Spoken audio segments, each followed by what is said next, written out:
الله الله يا ربي الله الله ومن قلبي. السلام عليكم ورحمة الله وبركاته.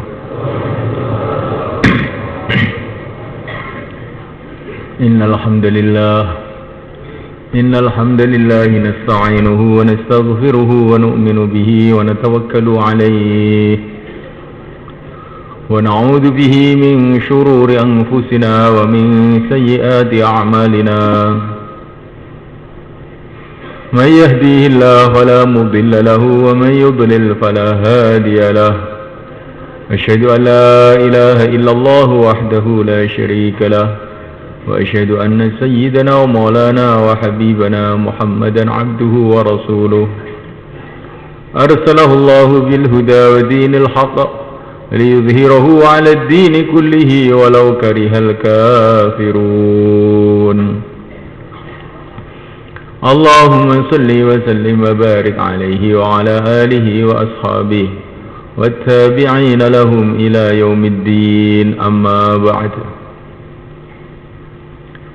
فقد قال تعالى في كتابه الكريم: إن الذين قالوا ربنا الله ثم استقاموا تتنزل عليهم الملائكة ألا تخافوا ولا تحزنوا وأبشروا بالجنة التي كنتم توعدون.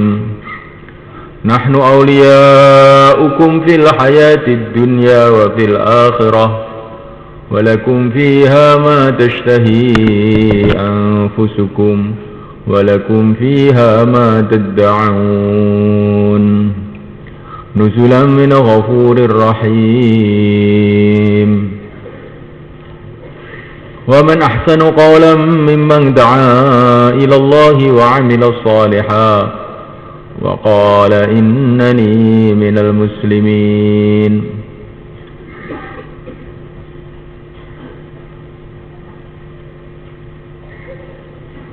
Hadirin dimuliakan Allah Subhanahu wa taala. Majelis kita ini adalah majelis usaha, yang berbicara usaha, yang mendengar pun usaha, yaitu usaha agar Allah Subhanahu wa taala memberikan hidayah kepada kita. Kemudian Allah menjadikan kita asbab hidayah untuk orang lain yang dikehendaki oleh Allah.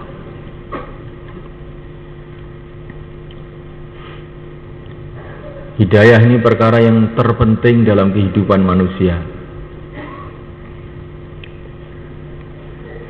Hari ini kebanyakan manusia paham pentingnya makanan, pentingnya minuman, pentingnya kesehatan, pentingnya rumah, pentingnya pekerjaan, pentingnya keluarga, pentingnya ini, pentingnya itu.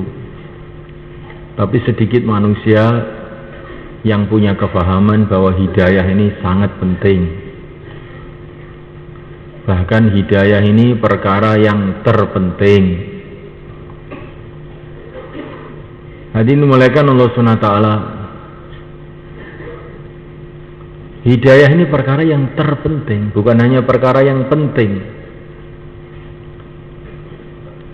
Karena apapun yang ada di dunia ini, kenikmatan-kenikmatan yang ada di dunia ini, kekayaan, pangkat, kesehatan, apapun usaha yang ada di dunia ini, tanpa hidayah, akhirnya itu jadi malapetaka. Harta akan jadi malapetaka, jabatan akan jadi malapetaka, bahkan kehidupan ini sendiri menjadi malapetaka yang terbesar bila tidak ada hidayah. Tapi Subhanahu wa ta'ala, bila ada hidayah, apapun yang terjadi akhirnya adalah kebaikan, walaupun itu perkara yang kelihatannya menyusahkan, kemiskinan, sakit, dan sebagainya. Tetapi kalau ada hidayah, akhirnya itu adalah kebaikan belaka. Kalau ada hidayah, sakit itu akan menggugurkan dosa-dosa. Kesusahan-kesusahan akan menambahkan pahala. Itu kalau ada hidayah. Tapi kalau tidak ada hidayah, maka kekayaan tambah dosa, umur panjang tambah dosa, apapun tambah jelek aja jadinya akhirnya. Maka hidayah ini perkara yang terpenting. Oleh karena itulah kita diperintahkan oleh Allah mohon hidayah. Setiap sholat sehari semalam 17 kali paling sedikit ihdinas siratal mustaqim, mohon hidayah. Doa yang wajib yang harus diucapkan oleh setiap muslim yaitu doa hidayah. Maka sunamulaikan Allah SWT,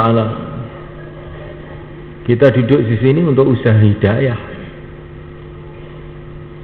Hidayah itu adalah nur, petunjuk yang Allah masukkan dalam hati hambanya. Yang bila nur itu masuk dalam hati, ada tanda-tandanya. Seorang sahabat bertanya, apakah tandanya nur hidayah itu masuk dalam hati ya Rasulullah? Maka Nabi mengatakan, at-tajafi andaril ghurur. Tandanya cahaya hidayah itu masuk dalam hati, orang itu mulai tidak tertarik dengan dunia. Yang asalnya itu dunia itu kelihatan indah, menarik. Setelah nur hidayah itu masuk dalam hati, maka dunia tidak menarik lagi. Dunia ini tidak menarik lagi, jelek dunia itu. Kalau hidayah itu masuk dalam hati, akan tampak kejelekan dunia ini, bahwa dunia ini tidak pantas untuk dicita-citakan. Dunia ini hanya beberapa menit, beberapa detik, kemudian kita pergi. Kekayaan, kegagahan, pangkat dunia ini adalah menipu. Beberapa menit kemudian hilang. Ini kalau ada nur hidayah dalam hati, maka orang itu melihat dunia itu jadi kecil, tidak ada apa-apanya. Tetapi kalau nur hidayah belum masuk dalam hati, maka dunia ini besar, hebat. Nur hidayah masuk dalam hati, dunia ini kecil, tidak ada apa-apanya, tidak ada yang pantas dibanggakan. Setelah diputus oleh Allah Subhanahu wa ta'ala bahwa dunia ini tidak lama, bahwa manusia yang ada di dunia ini pasti mati, maka tidak ada yang pantas dibanggakan di dunia ini. Walaupun diangkat jadi presiden, mau mati saja kok dibanggakan. Walaupun jadi jenderal petak, seumpama kamu tidak mati begitu, hidup terus, agak pantas kamu bangga. Tapi ketika kamu diangkat jadi jenderal, tapi sebentar lagi juga diangkat ke kubur kamu, apa yang akan kamu banggakan? Harta benda pantas dibanggakan, seumpama orang itu tidak akan mati. Tetapi ketika orang itu pasti mati, apa yang dibanggakan? Orang yang sawahnya 1000 hektar, yang tidak punya sawah, akhirnya sama juga. Dikubur kemudian tidak punya apa-apa sama sekali. Maka hadirin dimulakan wa ta'ala, tandanya hidayah masuk di dalam hati semulaikan. Di antaranya adalah mulai tidak tertarik dengan dunia. Wal inabah ila daril khulud. Kemudian hati itu cenderung rindu ke negeri akhirat yang kekal abadi. Cita-cita berubah ke negeri akhirat. Ingin kemuliaan akhirat yang kekal abadi, ingin pangkat akhirat yang kekal abadi, ingin kenikmatan akhirat yang kekal abadi, ingin kejayaan akhirat yang kekal abadi. Kemudian wal isti'dad lil maut qabla nuzulihi, kemudian mengambil sikap siap-siap menghadapi kematian sebelum mati. Siap-siap menghadapi kematian sebelum mati.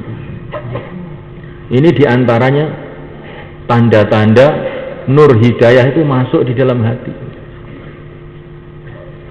Maka kita rasakan diri kita masing-masing. Apa ada tanda-tanda nur hidayah masuk dalam hati atau belum?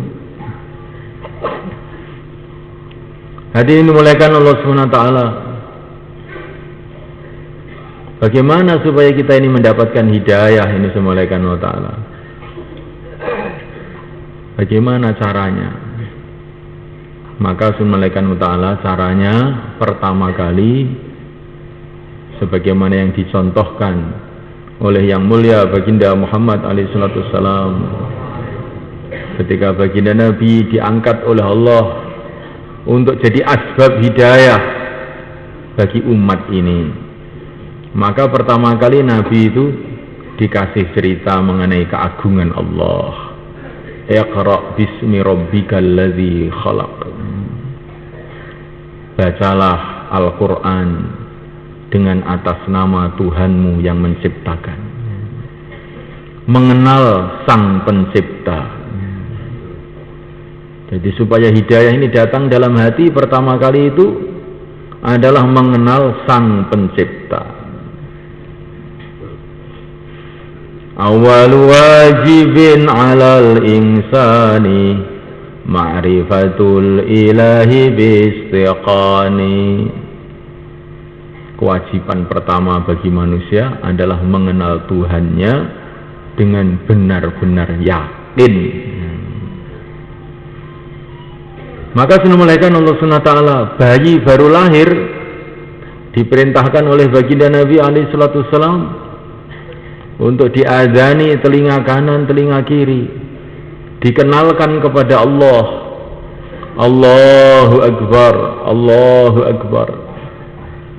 Sebelum dia kenal dengan ayahnya dan ibunya, dikenalkan dulu kepada yang menciptakan ayahnya dan ibunya, Allah Subhanahu wa Ta'ala.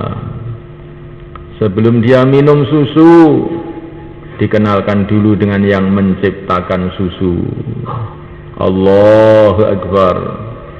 Sebelum dia mengenal dunia, dikenalkan dulu dengan pemilik dunia ini, Allahu Akbar. Inilah yang diajarkan oleh baginda Nabi kepada kita. Bayi baru lahir dikenalkan kepada Allah. Allahu Akbar, Allahu Akbar. Kemudian diajak bersaksi, berkeyakinan bahwa yang berhak disembah hanyalah Allah, yang berhak diagung-agungkan hanyalah Allah. Asyhadu an la ilaha illallah. Kemudian dikenalkan kepada Rasulullah sallallahu alaihi wa ala alihi wasallam, asyhadu anna Muhammadar Rasulullah, asyhadu anna Muhammadar Rasulullah. Sebelum dikenalkan dengan ayah, ibu, teman, dikenalkan dulu dengan pimpinan yang sejati, pimpinan yang akan membawa kepada kebahagiaan yang selama-lamanya, pimpinan yang dipilih langsung oleh Allah, yaitu yang mulia baginda Muhammad sallallahu alaihi wasallam. Ya, anak kita ini dikenalkan kepada Rasulullah dulu. Setelah kenal Allah, kenal Rasulullah, itu yang paling penting. Sebelum kenal ayah, kenal ibu, dikenalkan dulu dengan Rasulullah. Ayah berjasa kepada anaknya, ibu berjasa kepada anak, orang-orang tetangga-tetangga pun berjasa. Tetapi tidak ada makhluk yang lebih berjasa kepada kita melebihi Rasulullah SAW. Karena dialah yang menghantar kita menuju ridha Allah, menuntun kita menuju surga Allah, yang akan menghantarkan kita menuju istana-istana surga, jadi raja selama-lamanya, mulia selama-lamanya, bahagia selama-lamanya. Dan siapa yang tidak mengikuti beliau, siapa saja akan celaka selama-lamanya. Maka orang yang seperti ini harus dikenal dulu sebelum siapa saja. Anak kita kenalkan dulu kepada Rasulullah sebelum kenal pada siapa saja, sehingga tidak ada manusia yang lebih dicintai melebihi Rasulullah SAW. Tidak ada manusia yang lebih ditunduki melebihi Rasulullah SAW, karena Rasulullah adalah utusan Allah, ya. Utusan Allah. Kemuliaan seorang utusan sesuai dengan yang mengutusnya. Rasulullah adalah utusan Allah. Bagaimana kemuliaan Rasulullah? Hadirin dimuliakan Allah SWT. Rasulullah ini jangan kita pandang ini orang Arab, orang Ajam, orang sana, orang sini. Bukan. Rasulullah itu utusan Allah, pencipta alam semesta, untuk saya dan untuk seluruh manusia dan jin di seluruh alam semesta. Maka apa saja yang dibawa oleh Rasulullah SAW kita terima dengan ridho, dengan cinta, dengan ikhlas. Wa kullu ma jaa bihi rasulu fa haqquhu taslimu wal qabulu. Kalau sudah perintah itu datang kepada dari Rasulullah, maka taslim, menyerah, ridho, senang dan gembira. Kalau sudah perintah Rasulullah, sudah pasti baik, pasti menguntungkan, karena ini adalah dari perintah Allah Subhanahu wa ta'ala yang tahu segalanya, yang maha kasih sayang kepada hambanya, yang maha kuasa, yang menentukan nasib kita dunia dan akhirat. Kemudian dimulaikan Allah Ta'ala, bayi ini masih bayi, sudah diajak sholat. Hayya 'alas sholah, hayya 'alas sholah, ya, diajak sholat malaikat. Padahal ini masih bayi, belum tahu apa-apa, belum bisa jalan, ya. Kok sudah diajak sholat, ya. Ini menunjukkan memulaikan Allah Ta'ala mengajak itu, walaupun yang diajak itu nggak ngerti pun akan ada manfaatnya. Pokoknya kita ini ngajak aja terus, walaupun yang diajak itu nggak ngerti, bahkan walaupun yang mengajak pun juga nggak ngerti. Yang mengajak itu nggak ngerti bahasa Arab, pokoknya hayya 'alas sholah, hayya 'alas sholah. Yang diajak bayi lebih tidak ngerti lagi, ya. Tapi Nabi menyuruh kita untuk tetap buat, mengerjakan. Ini semulaikan mesti ada hikmahnya. Di antara hikmahnya, kalau ada suasana adzan ini, setan-setan itu pada lari semulaikan, ya. Sedangkan pada waktu bayi lahir itu kata Nabi, setan itu mesti datang dan duduli perutnya bayi itu. Jadi begitu bayi itu lahir, setan langsung datang. Nah, ini target ini, ya. Target ini, ya. Maka kita orang beriman juga ganti target juga. Allahu Akbar, supaya setannya itu lari. Jadi dimulaikan Allah Ta'ala untuk mendapatkan hidayah itu pertama kali membuat suasana dakwah, suasana cerita keagungan Allah, kehebatan Allah, kemuliaan yang mulia baginda Muhammad SAW. Ini harus menjadi amalan permanen kita, amalan harian kita, setiap waktu, setiap saat. Bicara keagungan Allah, bicara keagungan Allah ini akan mengusir setan. Bicara keagungan Allah itu akan meningkatkan iman. Bicara keagungan Allah SWT ini akan mendatangkan pertolongan Allah. Maka para nabi, para rasul kalau menghadapi masalah-masalah senantiasa mereka bicara keagungan Allah, bukan bicara masalah. Jadi kalau ada masalah itu bukan bicara masalah. Para nabi itu kalau ada masalah bicara keagungan Allah. Maka Nabi Musa menghadapi Fir'aun dengan pasukannya, depan lautan dengan seluruh geloranya. Tetapi semulaikan apa yang dikatakan Nabi Musa, inna ma'ya Rabbi, Tuhanku bersama aku, Tuhanku bersama aku. Tiba-tiba datang pertolongan Allah, lautan jadi jalan raya semulaikan. Begitu juga Nabi Ibrahim ketika dilemparkan dalam api, hasbunallah, cukup Allah, wa ni'mal wakil, sebaik-baiknya yang diserai segala urusan adalah Allah, hasbunallah wa ni'mal wakil. Akhirnya datang pertolongan Allah sehingga api jadi dingin. Jadi semulaikan Allah Ta'ala bicara keagungan Allah meningkatkan iman, bicara keagungan Allah mendatangkan pertolongan Allah, bicara keagungan Allah mengusir setan. Maka bicara keagungan Allah ini kita jadikan kebiasaan kita, amalan kita.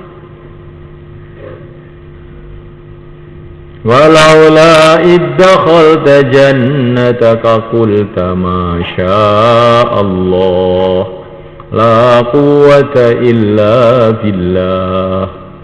Kalau kamu masuk ladang, hendaklah ucapkan masya Allah, la quwwata illa billah. Semua ini dengan kehendak Allah. Terjadinya bumi dengan kehendak Allah, tumbuh-tumbuhan dengan kehendak Allah, hidupnya manusia dengan kehendak Allah. Tidak ada kekuatan kecuali dengan pertolongan Allah. Jadi semulaikan Allah Ta'ala bicara keagungan Allah di ladang, di pasar. Barang siapa masuk pasar dengan mengucapkan la ilaha illallah wahdahu la syarikalah lahul mulku wa lahul hamdu wa yumit wa ala kulli syai'in qadir, ditulis 1 juta kebaikan untuk dia. Masya Allah. Bicara keagungan Allah. Jadi masuk pasar itu bukan bicara berapa harga beras, berapa harga timun, berapa harga ini. Kita mau demonstrasi supaya harga diturunkan. Tidak. Masuk pasar dengan la ilaha illallah wahdahu la syarikalah lahul mulku wa lahul hamdu wa yumit wa ala kulli syai'in qadir. 1 juta kebaikan ditulis untuk kita. Jadi semulaikan Allah Ta'ala. Maka kita ke pasar, ini yang paling penting. Masalah dapat laba berapa itu nomor 2. Yang penting dapat pahala, itu yang penting.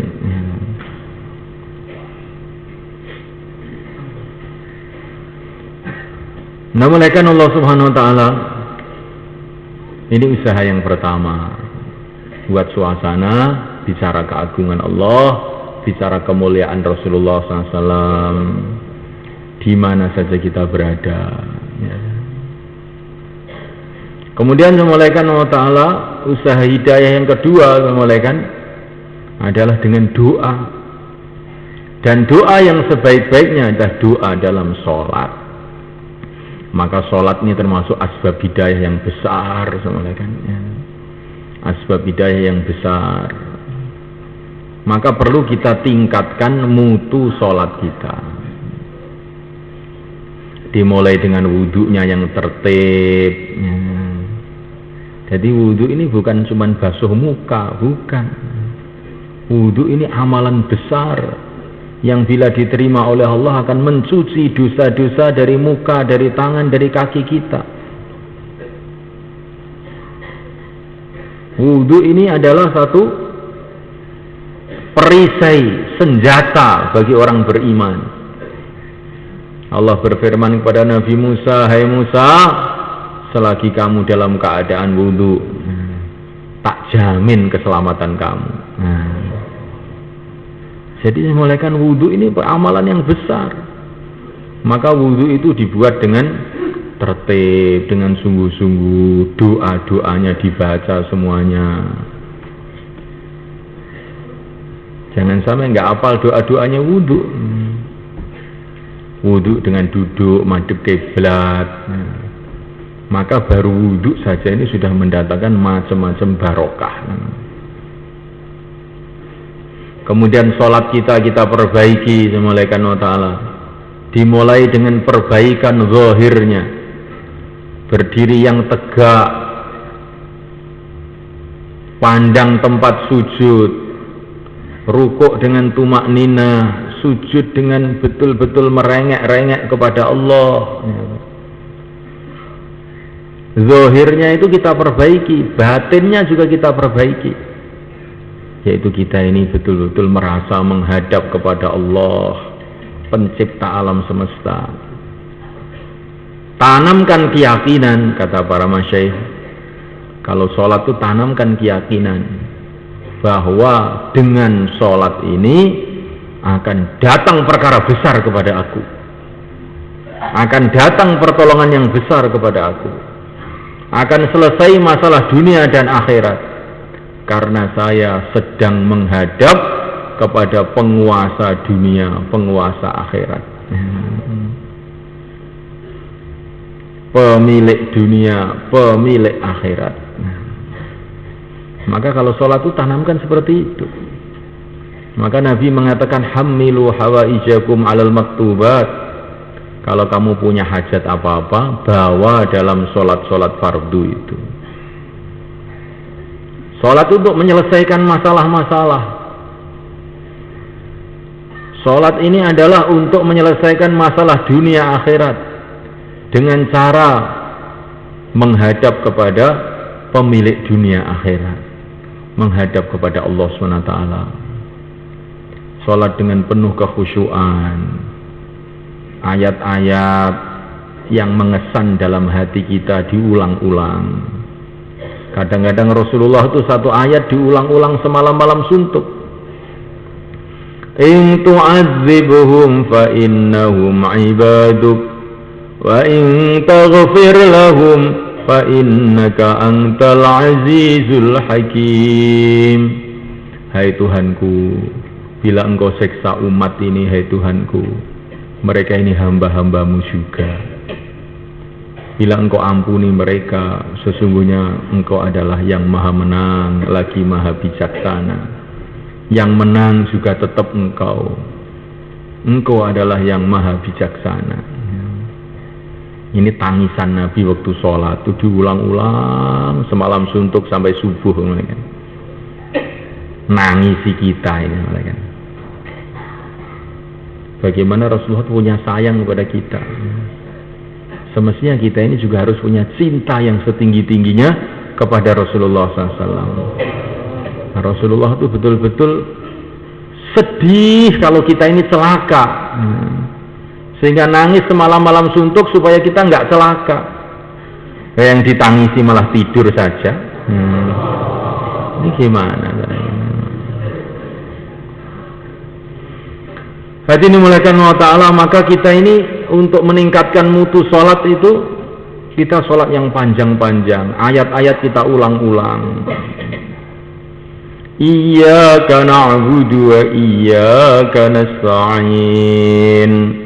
Hanya engkau yang aku sembah ya Allah, hanya engkau yang aku mintai tolong. Diulang-ulang 1 jam, 2 jam, diulang-ulang, menangis-nangis depan Allah. Nah nanti kita akan punya pengalaman hubungan dengan Allah dengan cara begitu itu. Jadi jangan sholat tergesa-gesa saja, pokoknya ngitung rakaatnya saja ya. Bukan, sholat yang panjang-panjang. Kadang-kadang Nabi itu sujud begitu panjang sampai keluarganya khawatir beliau telah wafat ya. Karena saking panjangnya itu tadi. Maka berdiri yang panjang, doa yang panjang, Ihdinas siratal mustaqim. Ya Allah, tunjukilah kita semua jalan yang lurus. Kita bayangkan keluarga kita, teman-teman kita, ahli kampung kita, umat di seluruh alam. Ihdinas siratal mustaqim. Ihdinas siratal mustaqim. Diulang-ulang 1 jam, 2 jam, 3 jam. Ya Allah, berikanlah hidayah kepada kita, ya Allah. Bila Engkau tidak memberikan hidayah kepada kita, ya Allah, kita akan celaka dunia akhirat, ya Allah. Ya Allah, berikan hidayah, ya Allah, berikan hidayah. Terus ihdinas siratal mustaqim. Nah, nanti sholat kita ini naik mutunya, sehingga lama-lama sholat itu jadi kelezatan. Wa ju'ilat qurratu aini fi shalah. Perkara yang paling menggembirakan hati Nabi itu adalah sholat.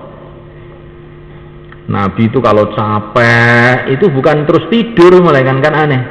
Kalau capek banyak urusan terus sholat, seger lagi. Jadi kalau ingin seger lagi itu sholat. Kalau kita ingin seger itu tidur. Nah, coba kita renungi semula kan. Bagaimana kita ini tambah hari tambah meningkat. Tambah meningkat. Kalau orang mulaikan anak kecil, senangannya itu apa? Senangannya ya main-main, lari-lari, permen. Ya. Kalau dikasih uang malah nggak seneng dia, senangannya itu permen. Ya. Nanti kalau agak besar mulai kenal duit, senangannya duit, sepeda, macam-macam. Nanti kalau otaknya sudah mulai tambah tinggi lagi, mulai ingin kawin, mejeng sana, mejeng sini, ya. Nanti kalau sudah kawin, sudah agak tua, kesenangannya lain lagi, kesenangannya bikin rumah, beli mobil baru. Kalau dia meningkat lagi, kesenangannya meningkat lagi, ingin jadi lurah, ingin jadi camat, ingin jadi presiden, ya. Nanti kalau otaknya naik lagi, dia ingin surga, nggak ingin presiden lagi, ya. Kalau otaknya meningkat lagi, ingin berjumpa dengan Allah. Jadi tingkatan yang paling tinggi itu kalau orang itu, kalau otaknya itu sudah arahnya itu ingin berjumpa Allah, ingin akhirat, ini orang maju. Kalau masih senengannya itu dunia, ini masih kanak-kanak, kan? Masih anak, otaknya masih kecil, ya kan? Otaknya masih rendah, ya. Tetapi kalau otaknya ini tinggi, dunia nggak mau sudah, ya. Ingin surga, bahkan ingin berjumpa dengan yang punya surga, ya. Jadi mulaikan Allah SWT, lah kita ini sholat itu meningkat seperti itu. Inilah kemajuan. Kemajuan itu bukan kalau orang punya harta, punya ini teknologi, enggak, punya dunia bukan. Kemajuan itu kalau kita ini dekat dengan pencipta dunia ini, dengan Allah Subhanahu wa Ta'ala. Maka sholat itu dipanjangkan, panjang-panjang. Apalagi malam Jumat ini, malam i'tikaf ini. Ini ada santri yang usul, jadi ada satu hadis, jangan mengkhususkan malam Jumat dengan tahajud. Kok gini ada targhib suruh tahajud malam Jumat, bagaimana Pak? Maksudnya malam Jumat ini untuk permulaan. Malam Sabtu juga nanti tahajud lagi, malam Minggu juga, terus sampai mati tahajud terus. Insyaallah malaikat. Jadi jangan mengkhususkan malam Jumat saja tahajud itu.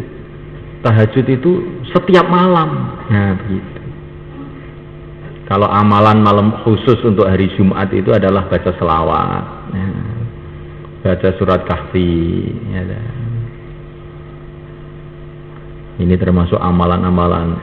Sholat tasbih, ini termasuk amalan yang ada hadisnya untuk dikerjakan hari Jumat atau malam Jumat. Sudah mulaikan Allah Subhanahu wa Ta'ala. Kemudian usaha hidayah yang penting lagi semulaikan adalah dengan taklim. Karena taklim itu sabda-sabda Nabi, firman-firman Allah itu ada nurnya, nur hidayah. Banyak zaman dulu itu orang itu masuk Islam gara-gara mendengar Quran. Sayyidina Umar mendengar Quran, Toha ma anzalna alaikal Qur'ana litashqa. Langsung pikirannya berubah, hatinya berubah, jadi wali semulaikan. Ya, jadi taklim ini bukan main-main semulaikan. Taklim ini pernah merubah orang-orang yang sangat jahat menjadi wali-wali Allah. Maka taklim betul-betul kita hidupkan di rumah kita, di masjid kita. Insyaallah semulaikan. Dan di antara usaha hidayah yang penting lagi adalah zikir semulaikan. Wa yahdi ilaihi man anab alladzina amanu wa tatma'innu qulubuhum li dzikrillah ala bi dzikrillah tatma'innul qulub. Jadi Allah akan memberikan hidayah kepada orang ahli zikir. Tapi bukan ahli zikir biasa. Wa tatma'innu qulubuhum li dzikrillah. Zikirnya itu sampai betul-betul merasuk, mantep. Ya, zikir itu jangan pendek-pendek, yang panjang-panjang. Ya.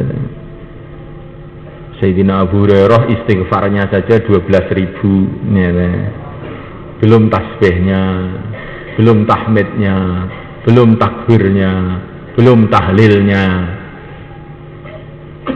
Jadi zikir itu akan jadi asbab hidayah itu kalau zikirnya itu waqat ma'innu qulubum li dzikrillah, sampai hatinya itu jadi ayem karena zikir.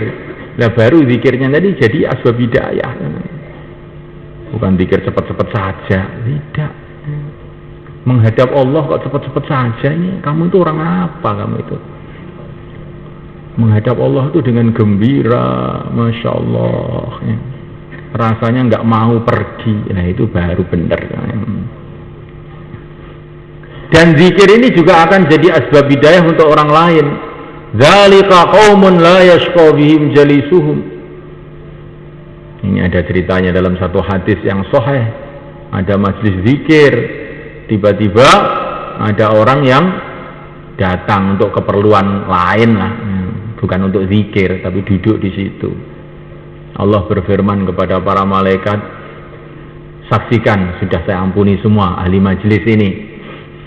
Maka malaikat usul, ya Allah, itu ada satu orang ini bukan untuk zikir, dia cuma datang nebeng aja dia ini. Nah, sebetulnya ada urusan-urusan bisnis atau urusan apa nggak tahu saya itu. Bukan untuk zikir. Maka Allah mengatakan, dzalika qaumun la yashqa bihim jalisuhum. Itu yang cuma duduk tok nggak zikir itu, karena sudah duduk dengan ahli zikir diampuni juga. Ya. Masya Allah. Apalagi yang niat zikir, tidak niat zikir, duduk bersama ahli zikir, dosanya diampuni. Tapi ingat-ingat ini, kamu duduk bersama orang maksiat, walaupun kamu tidak maksiat, dapat dosanya juga. Wala tarkanu ilal ladzina zalamu fatamassakumun nar. Jangan kamu rukun dengan orang zalim, condong dengan orang zalim, kamu kena neraka nanti. Jadi kita tidak boleh duduk bersama orang maksiat, itu nggak boleh. Saya cuma duduk saja, Pak, nggak ikut minum saya. Apa bumi ini Allah itu sumpah gak ini nggon kok lungguh ngono kuwi. Apa bumi Allah itu sudah sempit sehingga nggak ada tempat duduk selain di situ kamu? Jadi kita tidak boleh duduk di tempat-tempat maksiat, itu nggak boleh, walaupun kita nggak buat maksiat, kita dapat dosanya juga. Nah, mulaikan Allah Subhanahu wa taala, maka zikir ini penting. Maka zikir, Masya Allah, dulu para ulama itu mendidik anaknya itu bukan seperti kita. Yang penting pokoknya ya kirim ke madrasah, kirim ke pesantren, ya sudah. Tidak seperti itu. Di antara didik anak itu semuanya kan didudukkan dalam majelis zikir. Dulu ada seorang wali Allah namanya Sahal At-Tusturi. Beliau ini cerita bagaimana saya ini jadi kenal agama, jadi cinta agama. Itu ceritanya bagaimana. Itu oleh paman saya ketika saya masih kecil, masih bayi. Setiap beliau ini tahajud, saya ini mesti diangkat, didekatkan sama beliau, disalati ya. Ini didik anak itu seperti itu. Kemudian setelah agak dewasa, pamannya itu bilang, nak, saya ajari zikir nak ya. Begini, Allah melihat saya, Allah mendengar saya, Allah bersama saya, begitu ya. 10 kali. Setelah hafal saya, besok gimana nak? Sudah diamalkan? Sudah, sekarang saya tambah ya, 20 kali ya. Allah melihat saya, Allah mendengar saya, Allah bersama saya. Lama-lama ditambah lagi. Setelah agak dewasa, pamannya itu bilang, Sahal, kalau Allah melihat kamu, mendengar kamu, bersama kamu, masa kamu akan maksiat, Sahal? Wah ya tidak, paman. Nah, bagaimana? Allah bersama saya kok maksiat? Ya sudah, ini anak ini sudah mulai hidup hatinya. Akhirnya terus jadi wali akhirnya. Lah anak kita dudukkan di depan televisi. Ya. Jadi waliullah ya. Bukan waliullah tapi waliullah. Ya. Bulet ya. Diomongin bulet ya. Jadi Assalamualaikum Allah SWT. Bagaimana orang-orang dulu itu mendidik keluarganya? Di antaranya didudukkan dalam majelis zikir, dudukkan dalam majelis taklim sama waktu masih kecil. Maka ini nanti akan yang terkena itu ruhaninya, bukan hanya jasadnya saja. Lah pendidikan kita sekarang ini terpengaruh dengan sistem orang-orang materialis, yang dipikirkan otaknya saja, kerapiannya saja, pakaiannya saja, sepatunya saja, keterampilannya saja. Ruhaninya itu tidak pernah disentuh. Akhirnya pinter tapi keblinger. Nah kita ingin pendidikan itu pendidikan jasmani dan ruhaninya itu. Di antara dengan didekatkan dengan majelis taklim, didekatkan dengan majelis zikir. Insyaallah malaikat. Dan di antara asbab hidayah malaikat berkasih sayang dengan orang-orang ahlul iman, ahli hidayah, berkasih sayang dengan orang-orang Islam malaikat. Jadi wujudnya kasih sayang antara orang Islam ini malaikat ini akan mendatangkan hidayah, Maka sebenarnya Nabi mengatakan la tadkhulul jannata hatta tu'minu wa la tu'minu hatta tahabu. Ala adullukum ala syai'in in fa'altumuhu tahabbtum afsus salama bainakum. Kamu tidak akan masuk surga sebelum beriman. Kamu tidak akan beriman sebelum kasih sayang dengan orang beriman. Apakah kamu mau saya kasih tahu amalan yang bikin kasih sayang? Sebarkan salam. Jadi kalau kita menyebarkan salam, maka akan timbul kasih sayang. Kalau timbul kasih sayang, Allah kasih iman. Jadi hadiahnya orang yang kasih sayang itu dikasih iman. Maka kasih sayang dengan orang yang beriman di kampung kita, di rumah kita, di masjid kita, di mana saja seluruh dunia, ini akan meningkatkan iman kita. Maka sampai begitu pentingnya namanya kasih sayang ini semulaikan. Sehingga dalam satu hadis dikatakan, kalau ada orang tuh sholat berjamaah, imamnya khusyuk, maka semuanya diterima oleh Allah, walaupun makmumnya tidak khusyuk. Kalau imamnya tidak khusyuk, tapi makmumnya ada yang khusyuk, satu saja, semua diterima oleh Allah, barokahnya satu orang ini. Imamnya tidak khusyuk, makmumnya tidak khusyuk, diterima juga oleh Allah, barokahnya kerukunan. Masya Allah. Jadi orang itu sholat jamaah itu penting malaikat. Kita ini sholat ini sampai sekarang juga khusyuk-khusyuk ya. Maka dengan kita ini jamaah ini ada harapan kita ini diterima oleh Allah sholat kita ini. Wes gak khusyuk, kerinan sisan ya. Gak jamaah, waduh, wes kiamat ya. Jadi Subhanahu wa ta'ala kita usaha sholat jamaah ini penting sekali. Sampai kalau sudah ketinggalan sholat jamaah yang umum, kita cari teman untuk sholat jamaah berdua. Jangan sampai sholat itu nggak berjamaah. Nanti mulaikan Allah Ta'ala.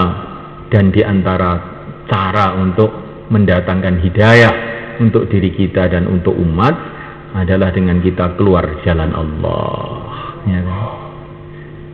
Dengan kita memikirkan orang lain mulaikan. Bagaimana supaya orang-orang di kampung ini dapat hidayah, orang-orang di kampung lain dapat hidayah, orang-orang di Amerika dapat hidayah, orang-orang di negeri Cina dapat hidayah. Kalau kita pikir orang lain, maka kita sendiri akan dikasih hidayah oleh Allah. Wallahu fi aunil abdi ma kanal abdu fi auni akhi. Kalau kita mikir orang lain tuh barokahnya balik pada diri kita sendiri. Kalau kita ini pikir bagaimana orang-orang itu sholatnya meningkat, maka ini nanti jadi asbab sholat kita meningkat. Kalau kita berpikir bagaimana orang-orang akhlaknya baik, maka semulaikan kita sendiri akan mudah jadi baik. Kalau kita berpikir bagaimana orang-orang dapat hidayah, maka kita juga akan dimudahkan untuk dapat hidayah. Insyaallah malaikat. Oleh karena itu ini kita mesti keluar malaikat. Maka kalau kita keluar di jalan Allah, fikir umat, ini akan jadi asbab hidayah untuk diri kita. Amalan-amalan kita akan dilipat gandakan pahalanya oleh Allah. Kalau kita lagi keluar di jalan Allah, memikirkan umat ya.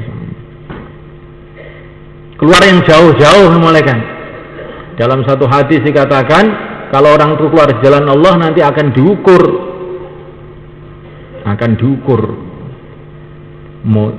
dari rumahnya sampai dia tempat keluar itu diukur oleh para malaikat. Kemudian rumah yang ditinggalkan, tanah-tanah yang dilalui itu semua akan ditimbang. Jadi pahala dia ya sesuai dengan jauhnya tempat yang dia tuju itu semuanya.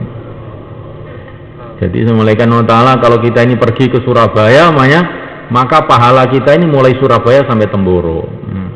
Kalau kita pergi ke Irian, maka pahalanya juga mulai Irian sampai Temboro ditimbang semua nanti. Kalau kita pergi ke Amerika juga begitu. Maka ini ada satu jamaah dikirim ke Amerika. Dalam perjalanan jamaahnya ini tabrakan melakukan mobilnya, masuk rumah sakit semua. Satu orang itu mati. Ini jamaah itu dari India, jamaah itu. Yang masih hidup itu kemudian keluar di Temboro, cerita sama saya. Ketika saya di rumah sakit, maka saya itu mimpi jumpa teman saya yang mati itu. Maka saya tanya, bagaimana keadaan kamu? Alhamdulillah. Di mana sekarang kamu? Di surga Allah katanya. Terus ada yang kamu ceritakan lagi? Saya dikasih istana oleh Allah dari emas katanya. Besarnya mulai dari India sampai Amerika katanya. Istananya itu loh, mulai India sampai Amerika, berapa ribu kilometer tuh istananya itu. Jadi semulaikan kita keluar tuh yang jauh-jauh. Jangan mikir pun celak-celakan mawon. Mboten jauh-jauh. Kalau keluar itu semulaikan Allah Ta'ala melalui lautan, maka kita akan dihitung seperti 10 kali keluar. 10 kali keluar. Jadi semulaikan Allah Ta'ala, kalau kita pergi ke Kalimantan sana itu, maka pahalanya itu kalau 4 bulan 10 kali 4 bulan. Bagaimana? Maka pergi yang jauh-jauh, jangan yang dekat-dekat. Maka Syekh Muhammad Ilyas rahimahullah beliau mengatakan, pergilah yang jauh-jauh, waktu yang lama, maka nanti kamu akan dapat pengalaman-pengalaman rohani yang banyak. Karena kita keluar ini bukan hanya untuk dakwah, bukan hanya untuk fikir umat, tapi kita ini ingin cari pengalaman rohani yang banyak. Pergi yang jauh-jauh, yang lama-lama, dapat pengalaman yang banyak nanti. Insyaallah malaikat. Maka yang niat untuk negeri jauh, silahkan berdiri ke sebelah barat masjid. Monggo. Silakan yang mau keluar ke negeri jauh, niat negeri jauh, silakan berdiri ke sebelah barat masjid. Kita mau kirim jamaah yang ke negeri yang sejauh-jauhnya.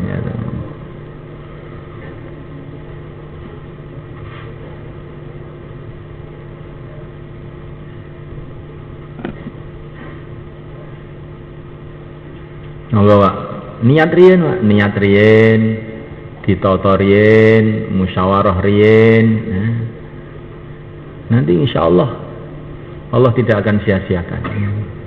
Kalau kita niat sungguh-sungguh, kadang-kadang kita belum berangkat, belum bisa berangkat, mati belum berangkat, tapi niatnya sudah sungguh-sungguh. Maka hidayah itu datang ke negeri yang kita pikirkan itu. Syekh Ilyas tuh mikir London terus ketika mau wafat tuh. Sampai wafat beliau belum pernah pergi ke London, tapi sekarang London hidup agama. Sekarang di sana dibangun masjid yang cukup 70.000 orang. Di Indonesia aja belum ada masjid gitu. Hari-hari orang masuk Islam. Jadi kita ini jangan niatnya cilik-cilikan, niat yang besar-besar. Niat yang besar-besar, doa yang besar-besar, buat kemampuan kita. Allah tidak membebani kita perkara yang kita tidak mampu. Niat yang besar-besar, doa yang besar-besar, buat kemampuan kita. Yang sekarang yang ke IPB, yang niat IPB, monggo, jumeneng sedaya, monggo. Sing niat yang IPB, nah di sana itu usaha sudah lama semalekan, 70 tahun lebih usaha telah hidup di sana. Kita ingin belajar dengan orang-orang yang punya pengalaman banyak di sana. Monggo.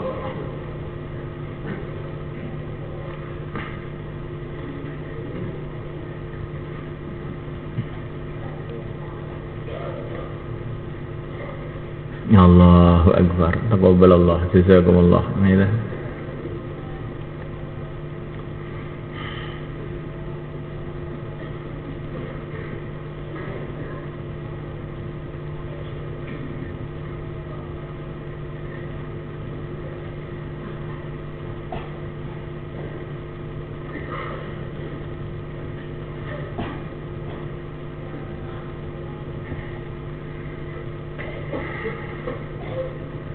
Kemudian semulaikan Allah Ta'ala 4 bulan 40 hari cash, besok berangkat. Bismillah, khairul birri ajaluh. Yang cash ini yang terbaik. Monggo, taqabbalallah. 4 bulan 40 hari cash, besok monggo. Jumeneng idul. Nggih, monggo. Keng Temboro, Nurul Huda, Selawe. Jumeneng enggak? Nggih.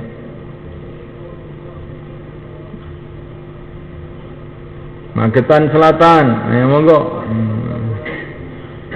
Ndang sepet ngono Pak, ngadeg iki umpane kok tolah-tolah. Sepet ngadeg, masyaallah, gitu. Niki untuk tugas sing mulya sing Kanjeng Nabi ngadeg yang wet ngoten aja. Monggo, taqabbalallah. Monggo. 4 bulan 40 hari kes benjing, masyaallah nika wong selawe. Magetan Selatan, Nurul Huda, pundi malih. Monggo. Bismillah. Saweg kita jumeneng wah. Wis oleh dongane Kanjeng Nabi. Muga-muga Allah ngrahmati wakil-wakilku sing nerusne agamaku, perjuanganku. Monggo jumeneng.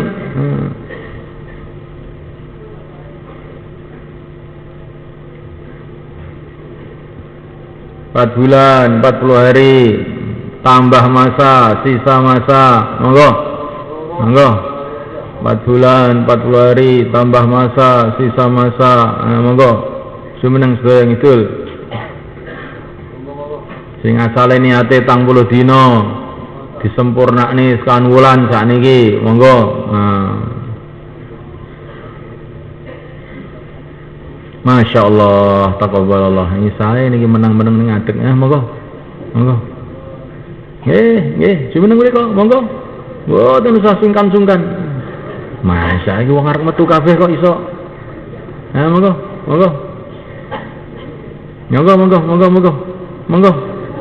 Mun niku jelas sae mun. Kula jamin sae niki, nggih. Kula jamin sae, Pak. Wis sumpah ping 17 kula sae. Melok Kanjeng Nabi mboten sae sesundi, nggih ta. Pun belajar agami nang jumeneng. Monggo, masyaallah, nggih, monggo. Nggih. Masyaallah. Ki pundi niki, Pak? Pundi? Galek. Oh, nggih, masyaallah. Ninggalne sing elek-elek niku ditinggalne. Karek sing apik-apik tok sing dilakoni. Nggih.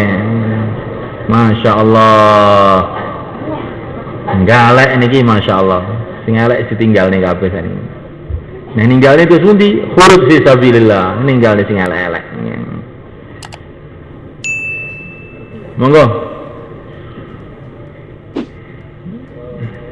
Sinten malih Pak, monggo. Sinten mawon, monggo. 4 bulan, 40 hari, 10 hari, monggo. Sinten nuwun jumeneng idul mriko. Insyaallah sedaya niat nggih. Masya Allah, taqabbalallah. Jenengan gentos sing ngendikan jenengan.